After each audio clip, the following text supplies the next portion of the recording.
Bonjour tout le monde, j'espère que ça va bien. Mon nom est Rick de la plateforme Boxing Club. Nous allons parler de boxe. Bienvenue au show de Michael Angelo Serra et moi-même, Rick Hamel, le LondonMontreal Boxing Show qu'on vous offre, fans de boxe. Donc, pour les gens à Londres et pour les gens à Montréal, nous allons parler de boxe. Et dans ce podcast-là, on va parler du combat 1 de Fury-Usyk, du combat 2. Et aussi, donc, est-ce que ça prendrait un troisième combat? Est-ce que vous pensez que le combat 2 a été totalement en faveur de Usyk? Ou vous croyez que c'était une nulle? Ou que vous croyez que Fury a remporté ce combat-là? Moi, je dirais qu'il a probablement remporté le combat ou une nulle, très proche en fait. Donc, et ça prendrait à mon avis un combat numéro 3 pour savoir qui était le gagnant. On sait que Fury a très bien fait au combat 1 du premier round au 8e round. Et on sait aussi que donc il y a eu une confrontation entre Usyk et Dubois. Et Dubois donc a donné un coup qui pour certains semblait bas, pour moi il semblait légal. Et pour ma part, je crois que Dubois avait gagné ce combat-là contre Usyk. Selon mon avis à moi. Donc, on va parler de ça aussi dans ce podcast-là. Donc, bon podcast. J'espère que vous allez aimer ce podcast-là. Donc, de le LondonMontreal Boxing Show avec Michael Angelo Serra et Rick Hamel. Donc, et voilà. Donc, je te laisse la parole, Michael Angelo Serra. Donc, et puis, comme je t'avais dit, combat 1, combat 2 et la différence entre les deux combats. Parle-moi de ça, Michael. Donc, merci à tous. Écoutez bien. Au revoir.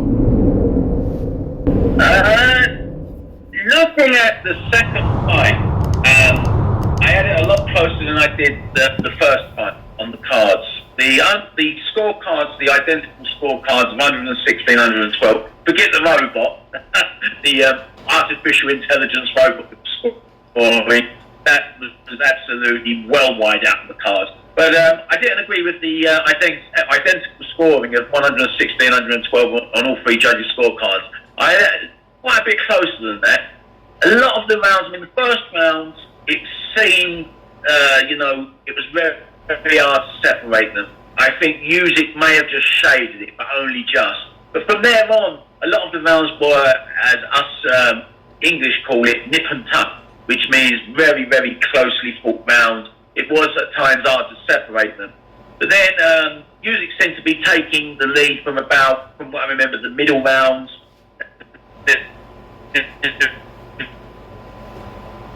He was coming back into it. But the thing is, in our last podcast, since before the first fight, rather, there was a lot of question marks whether Usyk had the power to trouble Fury, that kind of thing. But then, as we know, in the first fight, going back to that first fight, in the 9th round, he had him all over the place. So, yes, we now know that box was ticked, that question was answered. Usyk can hurt Fury. Simple. So, at the pre-fight sort of sit-down thing where they're like head-to-head and they were talking, and Usyk, obviously, he's a very clever guy, Fury's also, these are, professional fighters. They're at the very top of their game. So they know what they're doing. But Usyk said to him, as I probably mentioned before, he said, I'm going to be all over you. And Fury took on a very puzzled look. It was like, what do you mean all over me? So that basically, yet again, dug up that seed of doubt for Fury, because he knows that Usyk can hurt him. We all know that. Before the fight, at the second fight rather, Fury was saying, he never hurt me, It's clear to see, the camera never lies. In the 9th round, if that wasn't an earth fire, I don't know what is. And, so going into that fight, you could see in the second fight that when Fury did attack at times, he didn't seem to want to push his foot on the gas too much. It was more of a toe-dipping exercise, but he didn't want to jump into that sea, so to speak, because I think he just felt that he could get hurt and be lost at sea, so to speak, because he knows he's got that element of doubt in his mind that Usyk has his number chin-wise. He knows that he can be hurt by Usyk. So, yeah, he didn't seem to really commit himself properly, Fury. And he held back. He was a little bit hesitant at the time. Apprehensive would be probably the better word to use. And this is where I think, Usyk, he won the mind games going in, he won the psychological warfare, and in the physicality of things, he won physically also. So I had in a winner, Usyk, but only just. I think it was a lot closer run fight the second time than it was the first time. Oh yes. But I don't see how Fury was robbed. I just don't see it. And also, the general consensus is a lot. It was, well, I shouldn't say that. I take that back. Not the general consensus. A lot of people were saying Fury. A lot of people were saying Usyk. But from what I saw, and I'm being totally unbiased, I like both of them personally. So I do like Usyk. He's, if anything, he's more. He's one of my favourite heavyweights for the past. God knows how long. He's one of the best heavyweights of the last decade. And I believe that Usyk, as I say, in my totally unbiased opinion, Usyk did just enough. He was shading a lot of them rounds, and but I just did not see where 116, 112 came into the score. It just didn't seem as fair for line to me. And from all three judges to have it the same, I've just thought myself that's a little bit iffy, that scoring. I just say I didn't actually give a score myself. I mean, but I did have it a lot closer than 116, 112. I just, I think Fury said did he win that? He didn't win that by 5 rounds. Maybe not, but I definitely think felt that Usyk just did enough. Okay. It was one of those close fights. And the thing is, I think if Fury and Usyk boxed ever again, I can't see Fury. You can see Fury winning the third fight? You can see Fury wins the third fight? No, I can't see it. Okay, for myself, I think Fury was... No, I can't see Fury yet. Sorry, Michael, for the first fight, according to me, I think Mr. Fury was very good, except the 9th rounds, for myself, I think the 9th rounds killed the decision. It was clear for me. For the second fight, I think Fury was not better than the first fight, according to me. Okay, Fury at the second fight was a little bit too heavy for the fight. In the first fight, he was very agile. Very good movement in the ring. Very dangerous, About, the first fight to the 6th or 7th round, at the 7th round, he was very dangerous, Fury, And I think, Mr. Usyk was lost in this fight. He didn't see the way to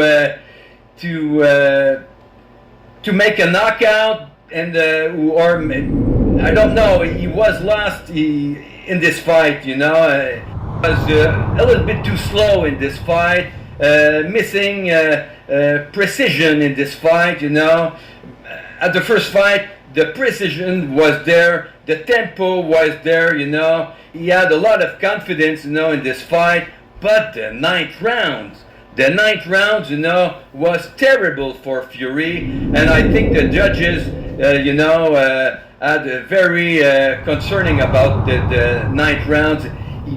The second fight, he was good. Yes, okay, you think it was closer, this fight? Yeah. Maybe it was closer, but for me, the 9th rounds, about the first fight, it was the round for Fury, it was an issue for him, in this fight.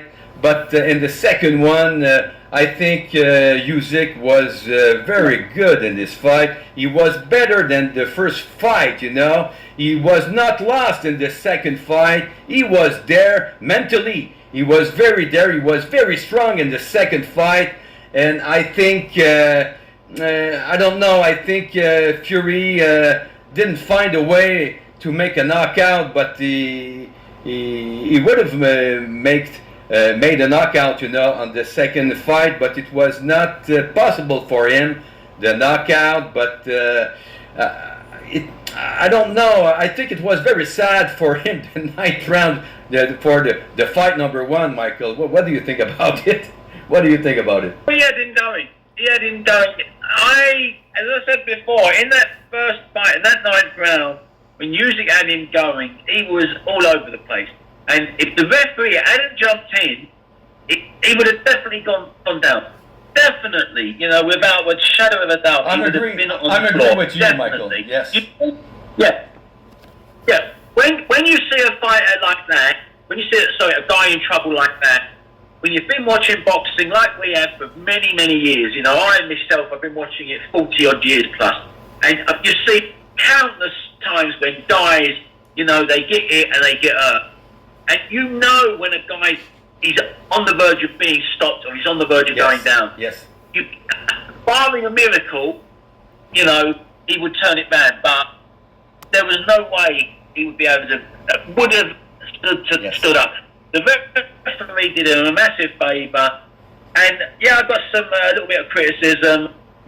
Rightfully so, and maybe not rightfully so, because the referee for me spoiled that fight. He saved Fury from a possible stoppage loss.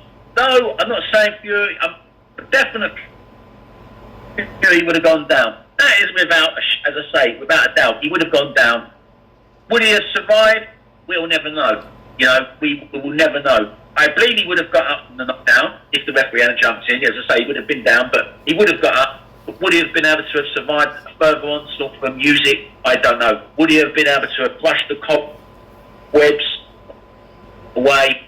Yes, possibly so. But there was a good chance of Usyk getting a stoppage there. And that referee in that first fight, for me, he robbed me. Well, he robbed Usyk of the stoppage. But, as I said before, it was a fight, of such magnitude. This is a fight that the world has been waiting for. We've been waiting 20 years for this fight to materialise, an undisputed championship fight. And I believe the last one, I might be wrong here, I think it was Tyson Lewis. I'm not 100% sure, so if or someone's watching, correct me, please. But the last undisputed champion was Lennox Lewis. I know that for definite. But, we waited 20 years for this to happen, and then, this big fight, it's full of intrigue, the world is interested in it, they want to see this fight happen. The big guy with the small guy, yes, to a certain extent, Dempsey Willard revisited, but then these guys are better boxers than Dempsey and Willard, not necessarily bigger punchers, though.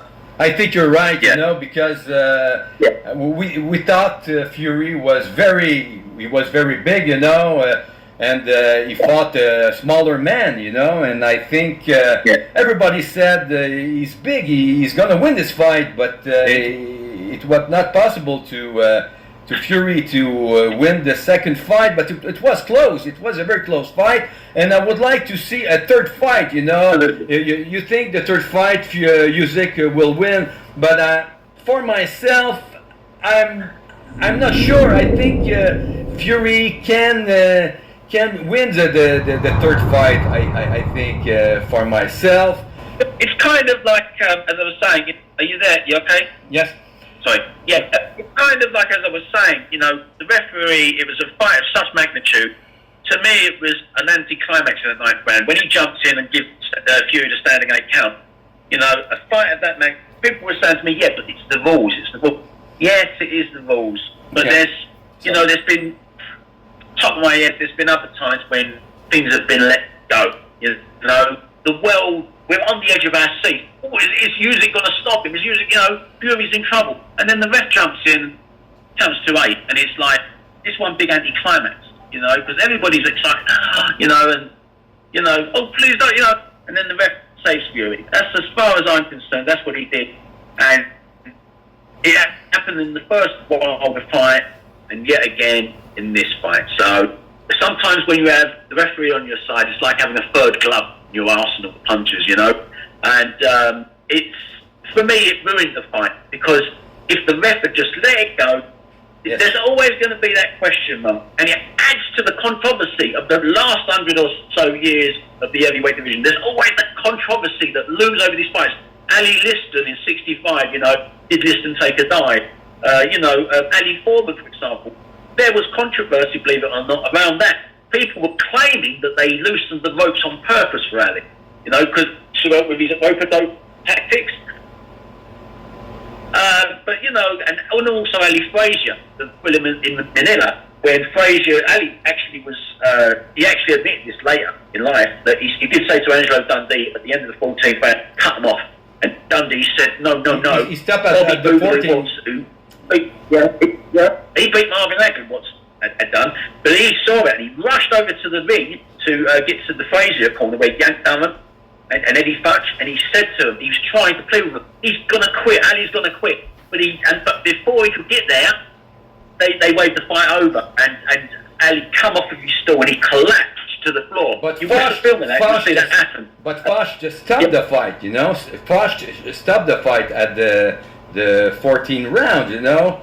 But I don't know. And Frazier demonstrated. If we would have had, I don't know, a 15th round, I don't know, would have gone, you know. I don't know. I mean, Ali, getting back to Ali now, he was a special kind of fighter. He could run on empty. He could near enough walk on air, fistically. He had a way of surviving, you know, and it was, you know, he'd been in the jungle against Bob and Rumble in the jungle. He knows that, he knew everything, you know, he would put, Usyk, I class him now as an all-time great, but I don't quite put him in the same league as Ali, you know, but he's in that membership now, in that members club, strictly members only club. But the thing is with Ali, he could walk on air, he could run on empty, and I think when he got up, he just resigned himself to, yeah, I've won and I'm shattered, and he fell to the floor. But I feel if the fight had carried on, yeah, it probably would have gone the distance. There's no way Ali had a stoppage in it. No way Ali would have been able to have stopped Frazier. I think if anyone was going to stop anyone, well, Frazier may well have done. But Ali had such a great, a survival instinct. He had such great, survival tactics. So yeah, I think he would have gone the distance. But again, getting back to that with Ali Foreman, Ali Norton, again, Jack Dempsey, Gene Tunney, the long count, etc., etc. These fights are question marks, and also Fury Usyk -- that 9th round is no exception to the rule. It's the same. In that category, we can categorise this fight as a very, it was just, it was just one of those controversies. It was very controversial. But as I say, that referee for me robbed the fight. He sort of was the fly in the joint. He just basically, it was an anticlimax.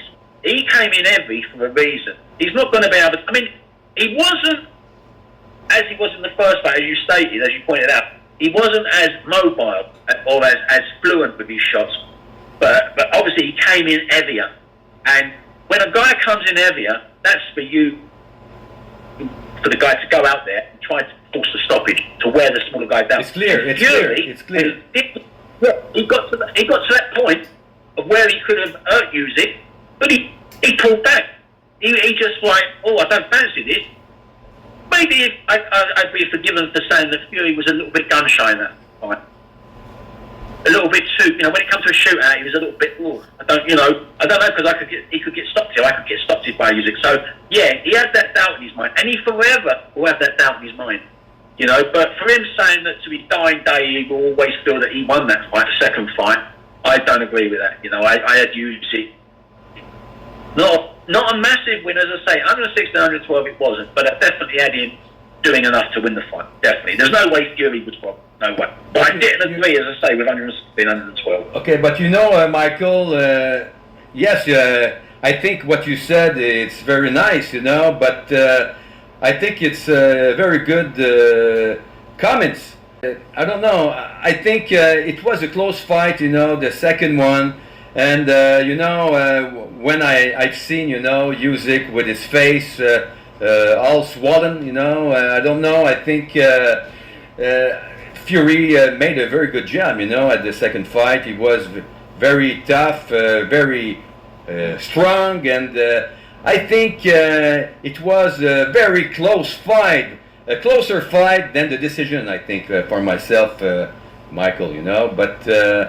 I don't know. I think the third fight. I think the third fight would be nice, to be sure about who's the best in the world. I think, I think Fury is one of the best in the world. I think he can wins against Usyk. And you know, between you and me, Michael, Dubois against Usyk, I think for myself, Dubois won this fight, you know, against Usyk, you know, because it was clear, according to me, you know, in my opinion, the blow was not a low blow, you know. I think it was a legal blow. A lot of people in boxing said it's a legal blow, you know. Frash said it's a legal blow, you know. A lot of people said that, but I think Dubois, you know, is a very special fighter, you know. But again, I'm not sure against Parker if he will win this fight, because Parker is a special man, you know, 283 pounds. I don't think he's the better one at this weight, you know. I think he's better at around, I don't know, 275. I think it's better, or 270. But who knows? Who knows? But there he was, and he was too scared to pull the trigger. Okay. You know, that's okay. You know, because when it came down to it, when he was actually there, obviously building himself up to the fight in preparation, I come in there and I'm going to try and stop this guy. Yeah. But then when it came to it, but the element of doubt was always there. Boxing is psychological. Yeah. I'd say 98% of it is psychological. 90% of it. 10% of it is physical. At this level, you're right. You're right, Michael. Yeah. That's all.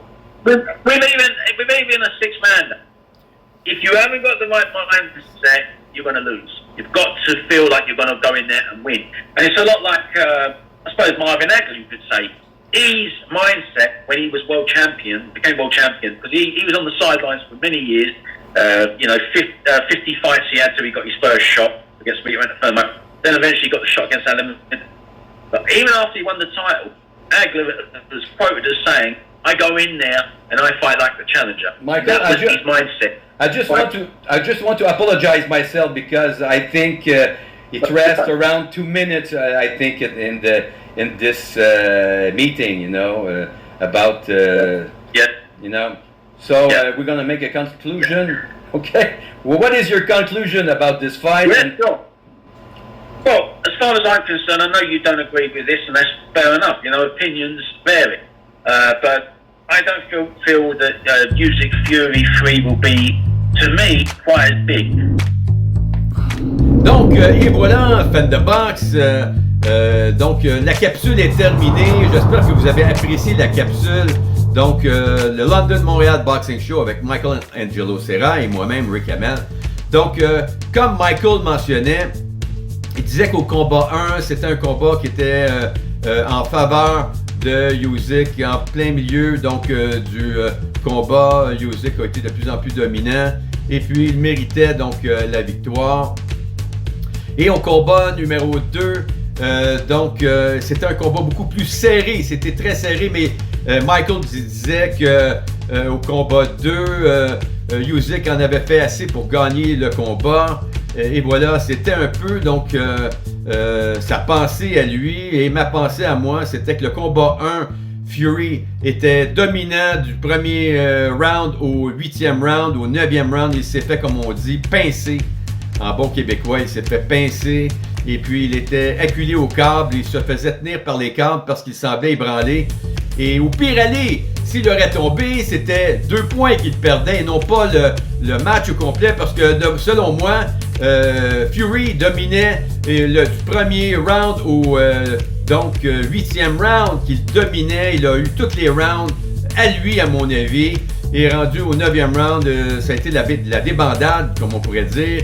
Et au 10e round, il s'est bien repris. Au 11e et au 12e round, Usyk a essayé de faire un KO sans succès. Donc, ça a été un combat 1, donc avec une mise dans les câbles, et pas de mise au plancher parce que l'arbitre est intervenu malheureusement, mais s'il aurait tombé au pire aller, il aurait perdu 2 points et non pas le match au complet. Je crois qu'il méritait aussi une nulle ou au plus ou au moins une nulle en fait. Il a perdu le combat par décision majoritaire. Et puis au combat 2, eh bien, ça a été une décision beaucoup moins serrée selon les juges. Donc, et moi, je voyais une nulle au pire un combat gagnant pour Fury. Est-ce qu'on pourrait, donc, est-ce qu'on mériterait un troisième combat? On sait que c'est un peu bizarre. On sait que Joshua, le deuxième combat contre Usyk, ça a été un combat aussi très serré, fan de boxe. Et on sait que Dubois a mis par terre Usyk, en Pologne lors d'un combat. Donc il y en a qui disaient que c'était un coup bas. Moi, je disais que c'était un coup légal. Beaucoup d'athlètes mentionnaient aussi que c'était un coup légal, entre autres Cal Frash. Donc, est-ce que c'était un combat avec un coup légal ou un coup bas? On ne sait pas. Moi, selon moi, c'était donc une victoire assurée de Dubois. On dirait qu'il y a un spectre au-dessus donc, de la tête de M. Usyk qui est protégé donc par l'ordre de mondial au niveau de la boxe. C'est ce que je crois, fan de boxe. Donc, et voilà pour le combat, pour le podcast. J'espère que vous avez aimé ça pour la capsule numéro 2.